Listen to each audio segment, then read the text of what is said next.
আশাপূর্ণা দেবী রচিত জ্ঞানচক্ষু গল্পের একটি অত্যন্ত গুরুত্বপূর্ণ বড় প্রশ্ন দেখে নাও।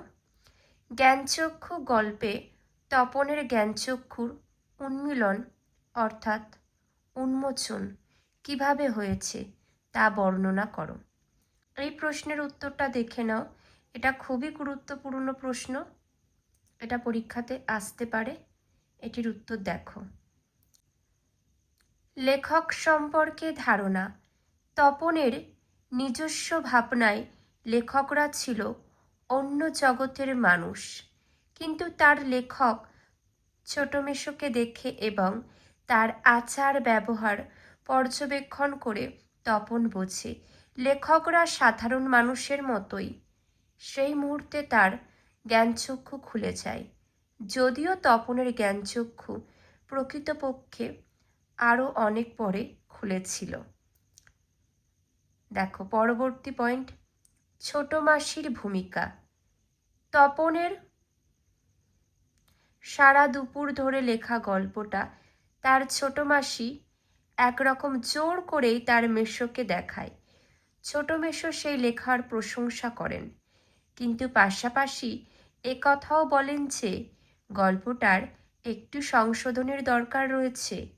পরবর্তী পয়েন্ট দেখে নাও, ছোট মেশোর বক্তব্য।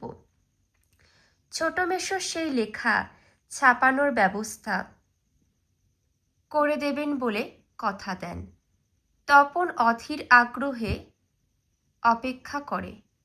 অপেক্ষা করে থাকে ছাপার অক্ষরে নিজের লেখা দেখবে বলে। পরবর্তী গল্প প্রকাশ। সন্ধ্যা তারা পত্রিকায় সত্যিই তার লেখা একসময় প্রকাশিত হয়। ছাপার অক্ষরে নিজের নাম দেখে তপন এক অদ্ভুত আনন্দ অনুভব করে। নিজস্বতা খুঁজে না পাওয়া। পরবর্তী পয়েন্ট দেখো, নিজস্বতা খুঁজে না পাওয়া। নিজেকে সে খুঁজে পায়নি ছোট্ট তপন। দেখো, কিন্তু সবাইকে লেখাটা পড়ে শোনাতে গিয়ে সে ছাপার অক্ষরে লেখার সঙ্গে নিজের লেখাটির কোনো মিল খুঁজে পায় না। পুরো লেখাটা আগাগোড়াই তার মেসোমশাইয়ের সংশোধন করা। পরবর্তী পয়েন্ট, গভীর দুঃখ ও জ্ঞানচক্ষুর উন্মীলন।